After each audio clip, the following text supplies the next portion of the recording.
오늘은 생명의 산 본문 12월 5일입니다. 요한계시록 10장 1절부터 11절까지 말씀을 통해서 오늘 우리들에게 주신 말씀을 함께 살펴보도록 하겠습니다. 우리는 계속해서 일곱 나팔에 대한 말씀들을 살펴보고 있습니다. 오늘은 일곱 나팔이 불기 전 여섯 번째 나팔과 일곱 번째 나팔 사이에 이 막간에 대한 말씀이 우리들에게 주어져 있거든요. 약 3년 6개월의 유예기간이 주어집니다.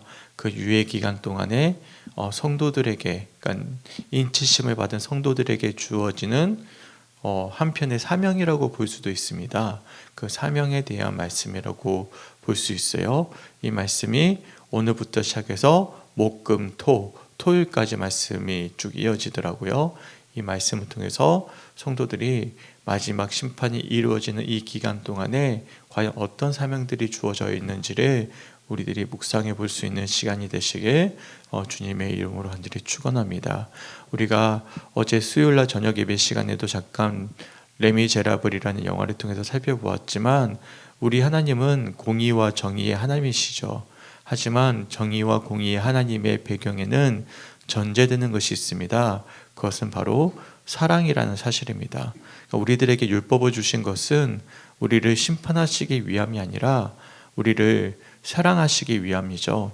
우리가 그 사랑을 온전히 받아들이지 못하기 때문에 죄라는 사실을 알려주시기 위해서 율법을 주셨고, 그 율법이 기준이 되어져서 우리가 주님께 온전히 돌이켰을 때 우리가 그 사랑 가운데 온전히 거할 수 있음을 우리가 어제 말씀을 통해서 살펴보았어요. 끝까지 그 사랑을 받아들이지 못했던 그 영화상의 자벨의 경감은 결국에는 스스로 생명을 끊지 않았습니까?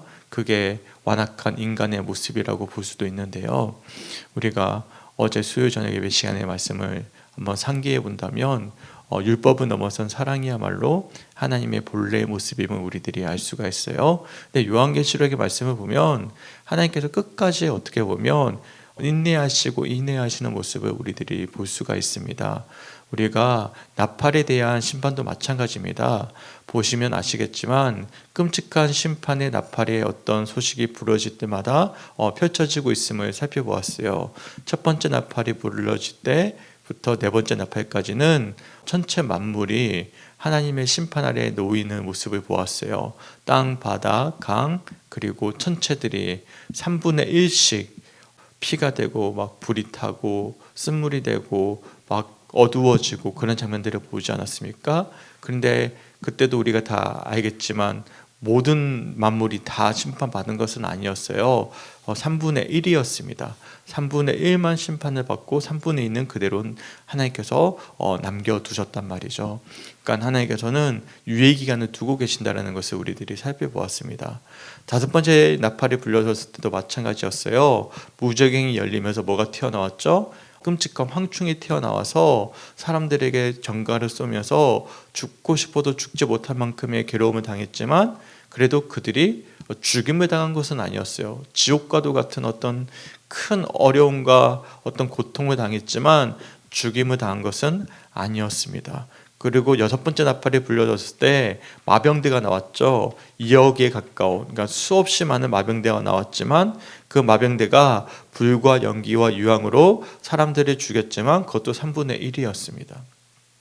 그러니까 3분의 1이라는 표현들이 계속 등장하고 있다는 것은 하나님의 그 나팔이 불려지면서 하나님의 심판이 이루어졌음에도 불구하고 그럼에도 완전히 멸망시키신 것이 아니라 그 가운데서도 하나님은 계속 심판의 최후의 심판의 기한을 유예하고 계셨음을 우리들이 알 수가 있는 거예요. 그럼에도 불구하고 어제 우리가 봤던 영화상의 자벨의 경감이 장발장으로부터 자비를 얻었잖아요. 그 자비가 얼마만큼 자신의 마음을 뜨겁게 하고 있다는 사실을 알고 있음에도 불구하고 그것을 끝까지 받아들이지 못하지 않았습니까? 근데 마찬가지로 어제 말씀의 마지막 20절과 21절에 이 재앙에 죽지 않고 남은 사람들이 어떻게 했어요? 하나님의 그런 자비로우심과 인내하심을 끝까지 그들이 보고 있음에도 불구하고 그들이 섬긴 것은 황충과 마병대였습니다. 그러니까 하나님께 끝까지 회개하지 아니하고 돌이키지 아니하고 끝까지 믿음을 붙잡지 아니하는 그들의 어떤 완고한 모습들을 우리가 20절과 21절 말씀을 통해서 살펴보지 않았습니까? 그러면서 오늘 1절 말씀에 이제 7번째 나팔이 이제 불리기 전에, 그러니까 진짜 심판이 이루어지기 전에 약간의 막간의 사이가 주어지는 거예요. 그것은 이제 요한을 통해서 이제 믿는 자들에게 사명이 주어지는 거예요. 어떤 사명이 주어지냐면 이렇게 회개하지 않은 자들, 그러니까 끝까지 완고해서 돌이키지 않는 자들에게 복음을 전해야 돼.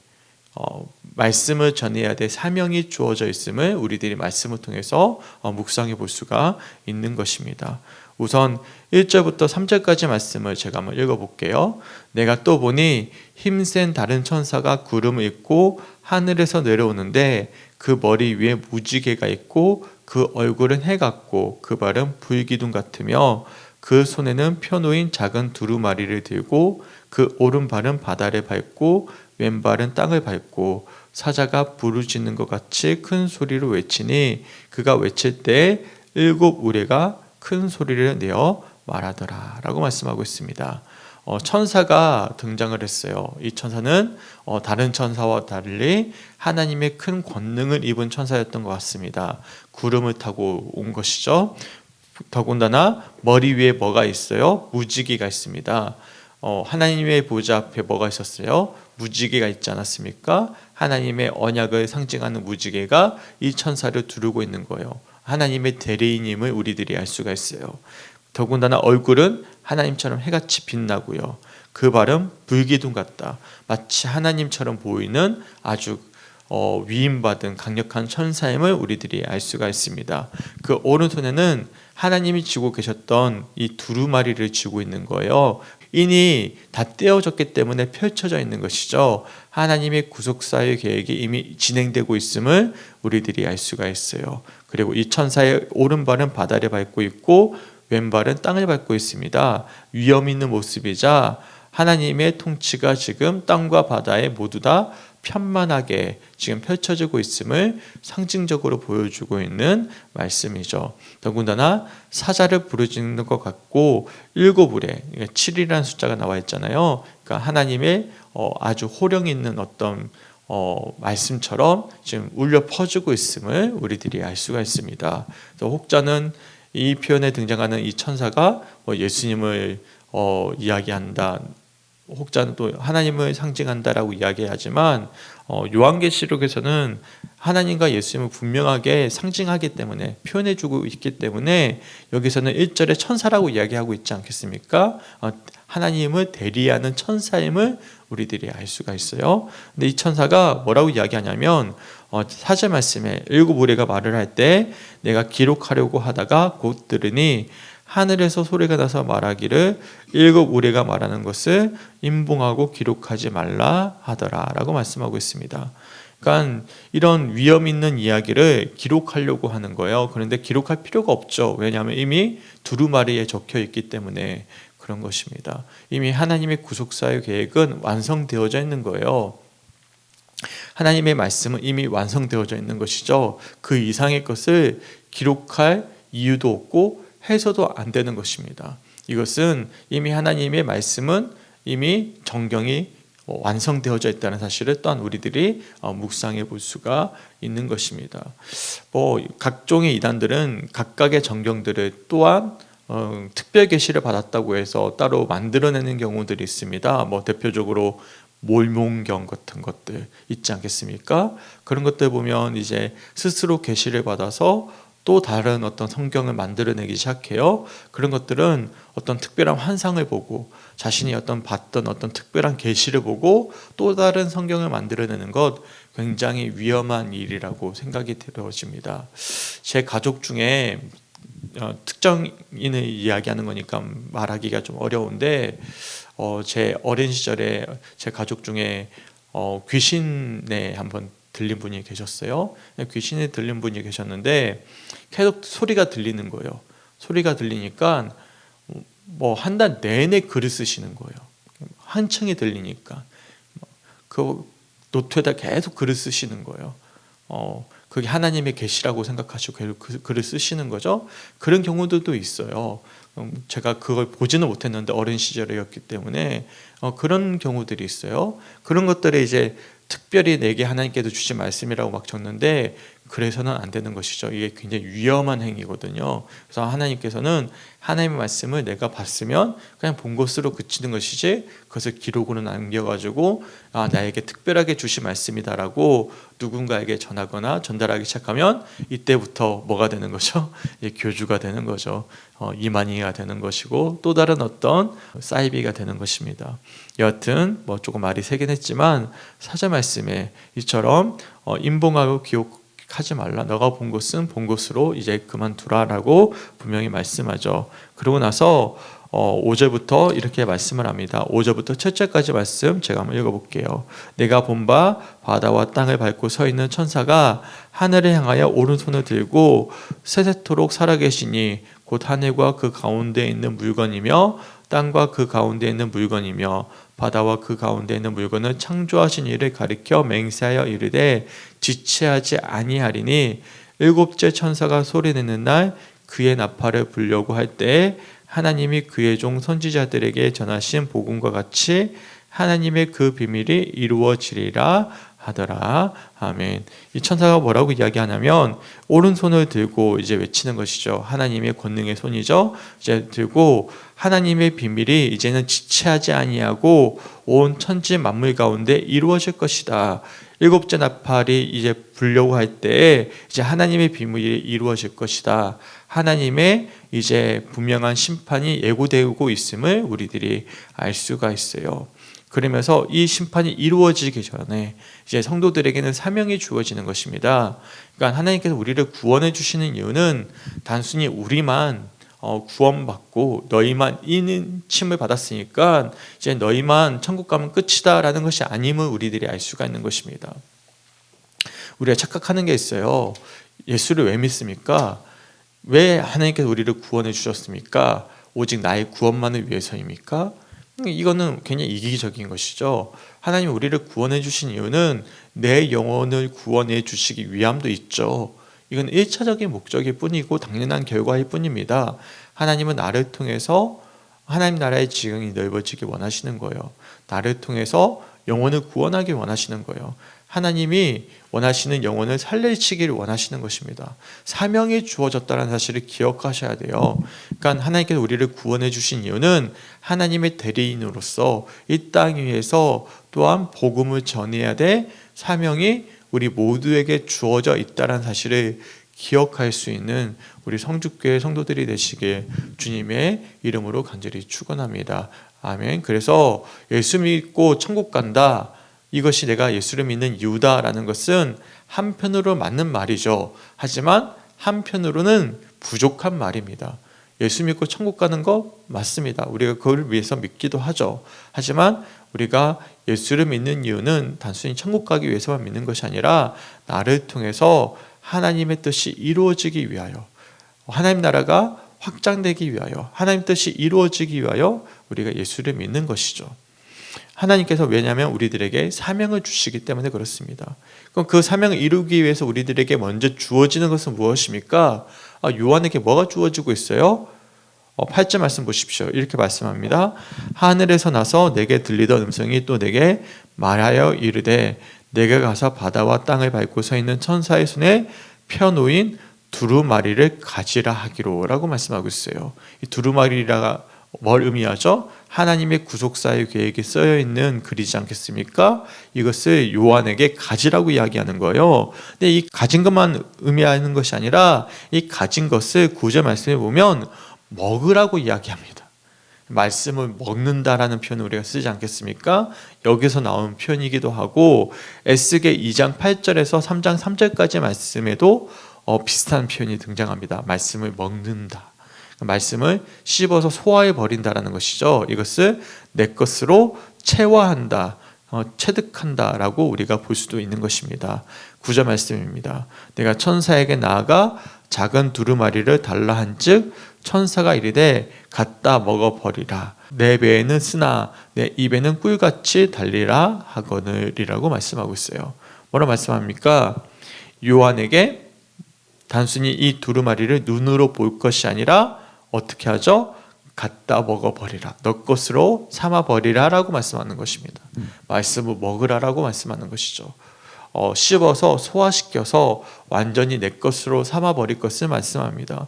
먹을 때 말씀은 마치 꿀같이 달달하고 말씀하지 않습니까? 근데 말씀은 꿀같이 달아요. 우리가 은혜 받고 말씀을 볼 때면 이처럼 맛있는 것이 없어요. 하지만 말씀 그 자체는 우리의 영혼을 변화시키기 때문에, 우리의 영혼을 변화시키기 때문에 굉장히 써요. 아프죠. 우리의 폐부를 찌르기도 하고요. 우리의 악한 곳을 도려내기도 하고요. 우리의 어떤 상한 곳을 회복시키기도 하기 때문에 쓰죠. 그러니까 먹을 때는 꿀같이 달지만 내 배에서는 쓸 수 있는 것입니다.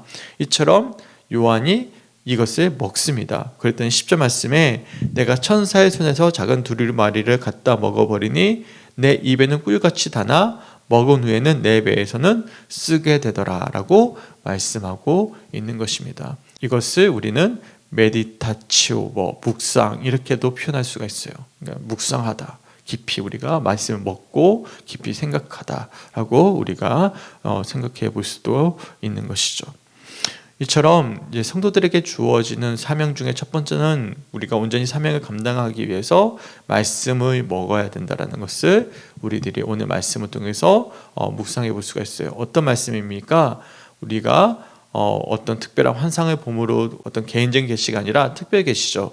하나님의 말씀, 이 성경 말씀을 우리가 온전히 먹고 이 말씀이 우리 자신을 변화시키는 것, 우리 배에서부터 우리 인격적으로 우리 말씀이 우리를 온전히 변화시키는 과정을 통해서 우리가 온전한 사명자로 세워질 수 있다는 사실을 우리가 말씀을 통해서 묵상해 볼 수가 있어요. 근데 이 말씀을 먹고 그치면 안 되는 것이죠. 이어서 11절 말씀이 뭐라고 말씀하냐면 이렇게 선포합니다. 그가 내게 말하기를 내가 많은 백성과 나라와 방언과 임금에게 다시 예언하여야 하리라 하더라 라고 말씀하고 있습니다. 그가 이제 요한에게 뭐라고 이야기하냐면 내가 이제 이 말씀을 먹었으면 이제 말씀 먹은 것으로만 만족할 것이 아니라 많은 백성과 나라와 방언과 임금에게 다시금 예언해야 된다. 말씀을 전해야 된다라고 이야기해 주고 있는 거예요. 그러니까 일곱 나팔이 불리기 전 유예된 기간 동안에 믿지 않는, 그러니까 우리가 어제 살펴봤던 20절과 21절에 끝까지 회개하지 않고 있는 그 수많은 사람들에게 뭘 해야 되는 것입니까? 내가 먹은 이 말씀을 소화시켜서 그들에게 전파해야 될 사명이 지금 인침을 받은 모든 자들에게 지금 주어져 있음을 우리들이 말씀을 통해서 묵상해 볼 수가 있어요. 내 말씀을 보면 그런 과정들 속에서 핍박을 받습니다. 사람들로부터 환영을 받지 못해요. 그럼에도 불구하고 하나님이 모세와 엘리야에게 주시는 권능을 믿는 자들에게 주시거든요. 말씀을 먹는 자들에게. 그럼에도 불구하고 그들이 끝까지 그 말씀을 믿지 않고 박해를 합니다. 하지만 부활을 통해서, 하나님의 부활의 능력을 통해서 우리들에게 그것을 믿게 해 보이시는 그런 기적의 과정들이 이제 내일 말씀에 쭉 이어지게 되거든요. 이것은 내일 말씀을 통해서 좀 살펴보도록 하겠습니다. 이처럼 오늘 말씀에서는 우리들이 기억하셔야 될 것은 6번째 나팔에서 7번째 나팔 사이에는 유예기간이 주어진다. 이 유예기간이 주어질 때는 이 성도들에게 사명이 주어지는 거예요. 그러니까 인침을 받은 자들에게 이제 남아있는 자들, 끝까지 회개하지 않고 돌이키지 않는 자들을 향해서 이제 말씀을 받아 먹음으로 우리가 소화시켜서 이것을 우리가 전파해야 될 사명들이 믿는 모든 이들에게 주어져 있다는 사실을 우리들이 오늘 말씀을 통해서 묵상해 볼 수가 있는 것입니다. 이것이 지금 이 땅 위에 살아내고 있는 그리스도인들 모두에게 주어지고 있는 것이죠. 그런데 안타까운 사실이 있습니다. 많은 성도들이 말씀을 안 먹죠. 네, 안 먹습니다. 그냥 잘 읽지도 않습니다. 그래도 그나마 우리 교회는 읽기라도 합니다. 근데 읽는 것으로만 그치죠. 입에서 꿀은 달아요. 근데 뭐가 안 되죠? 배에서 쓰지를 않는 것이죠. 그러니까 뭐가 안 되는 거예요? 전파가 안 되는 것이죠. 설교의 과정이 그렇거든요. 저는 제가 말씀드렸잖아요. 제가 두 번의 지난주인가 지난주인가 이미 시간이 너무 빨리빨리 지나가니까 시간 개념이 별로 없는데 제가 앉아가지고 말씀을 드리니까 너무 좋더라고요. 부흥회 할 때랑 우리 친구 와서 말씀을 전할 때 저 들으니까 너무 좋아요. 앉아서 들으니까 너무 좋은 거예요. 그냥 다 소화시켜가지고 준비된 말씀을 들려주니까 그보다 좋은 게 없는 거예요. 왜요? 애쓰는 과정이 필요하지 않으니까. 말씀 준비하는 과정이 정말 괴롭거든요. 그러니까 말씀을 그냥 듣기만 하면 너무나 단 거예요. 근데 이 말씀을 준비하는 과정, 예를 든다면 어제 레미제라블 말씀을 준비하지 않았습니까? 이게 들을 때는 1시간짜리 설교잖아요. 준비하는 과정은 하루 종일 걸립니다. 쓴 과정이죠. 쓴 과정이 있어야만 전파가 가능한 거예요. 근데 일반 성도님들이 그러니까 묵상이 없는 거예요. 묵상이 없으니까 이제 전파가 안 되는 거죠. 전해질 수가 없는 거예요. 그러니까 한국 교회 많은 성도들이 말씀을 보기는 보는데 묵상이 없고 메디타치오가 없고 그러다 보니까 전해지는 게 없어져 버리는 것이죠. 소망하기는 우리 성축교회 성도들이 2024년 동안 우리가 목표로 했던 것이 무엇입니까? 왜 우리가 큰 돈을 들여서 모든 성도들에게 생명의 삶을 계속 배포했어요.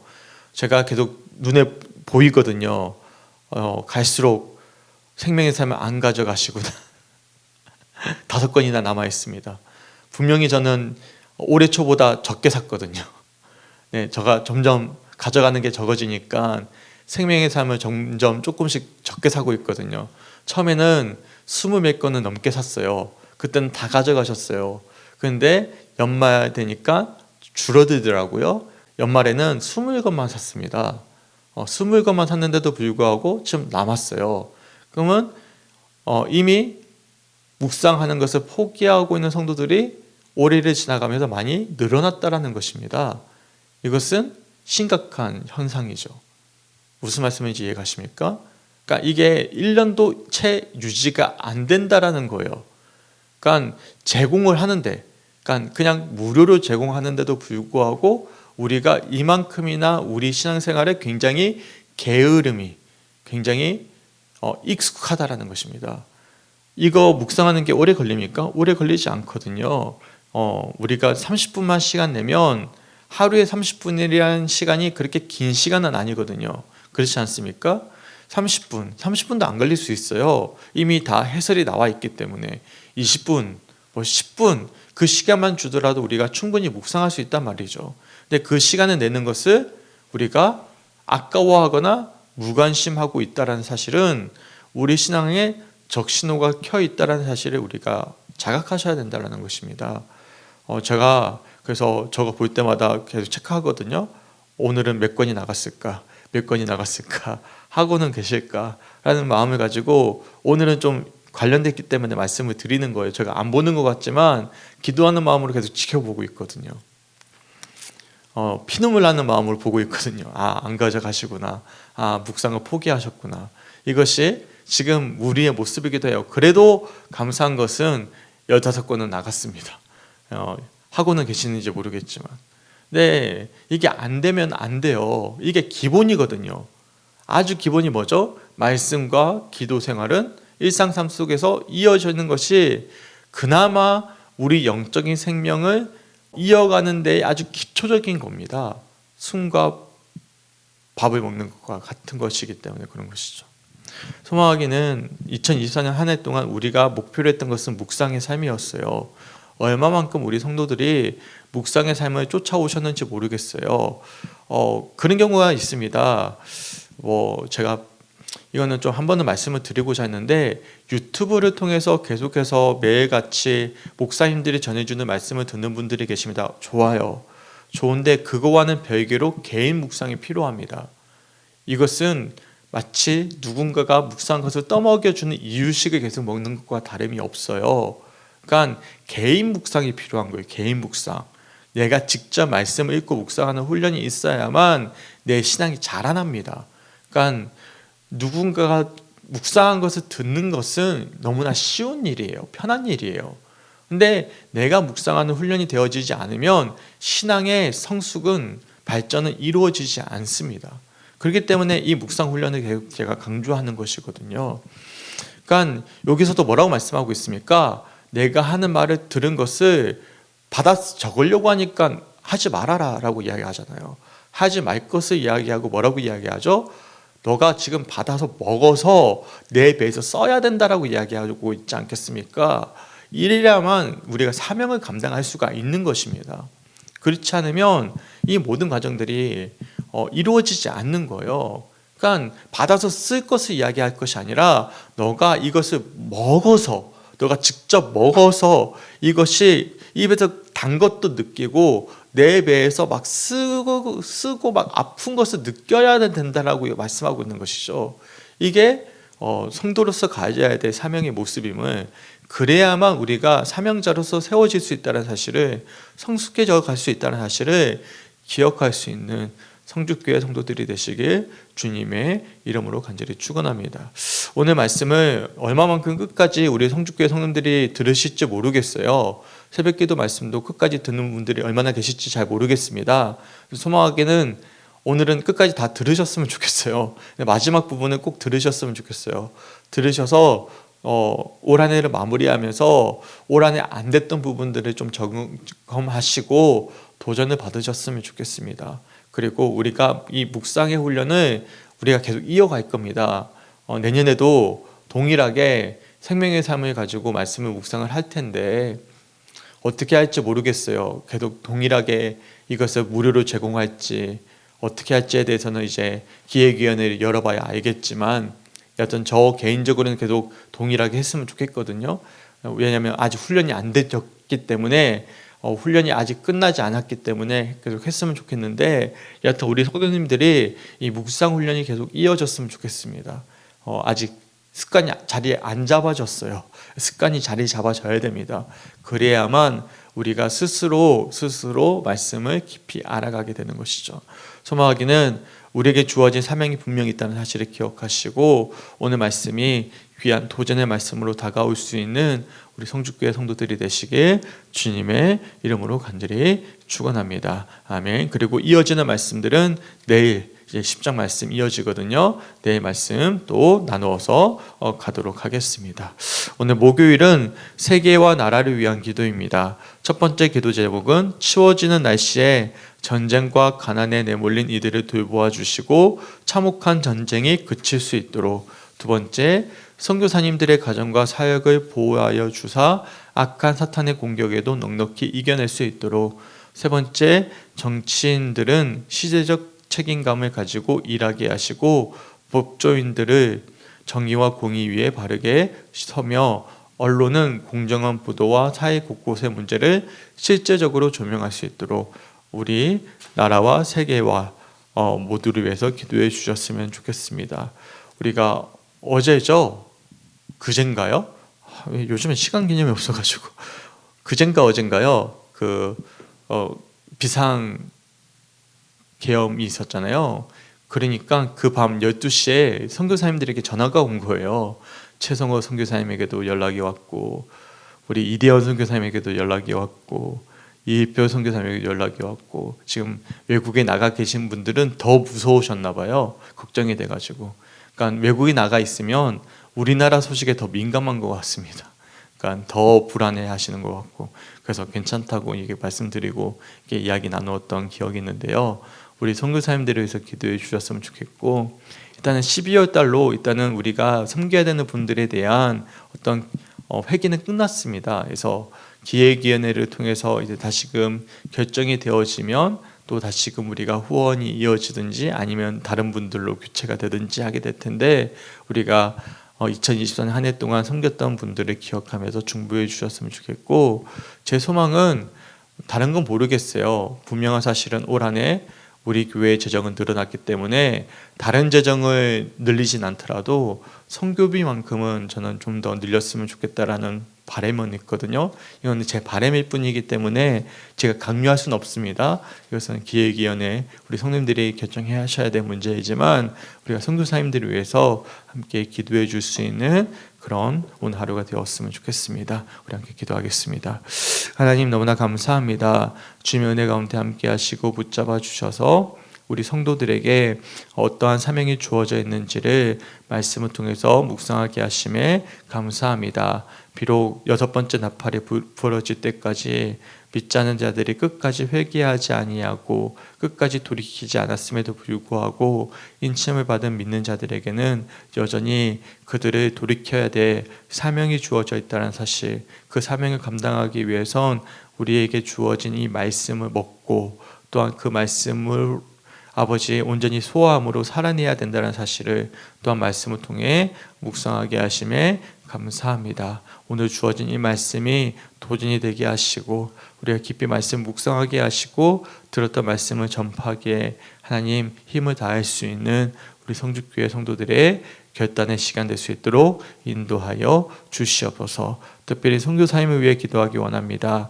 나라의 문제 때문에 염려하는 선교사님들의 불안함을 느낄 수 있는 밤이었는데 하나님, 선교사님들 나라를 위해 기도할 때 또한 각자의 지역에서 불안하지 않게 하시고 또한 주신 사명 잘 감당케 하여 주시옵소서. 올 한해 잘 섬기게 하심에 감사합니다. 또한 내년에도 또한 선교 사역이 확장되어지게 하시고 또한 우리의 섬김을 통해서 또한 하나님의 놀라운 나라가 확장되어져 가는데 귀하게 쓰임받는 교회가 되게 하여 주시며 이를 위해 중보할 수 있도록 인도하여 주시옵소서. 감사드리며 우리를 사랑하시는 예수님의 이름으로 간절히 기도드렸습니다. 아멘.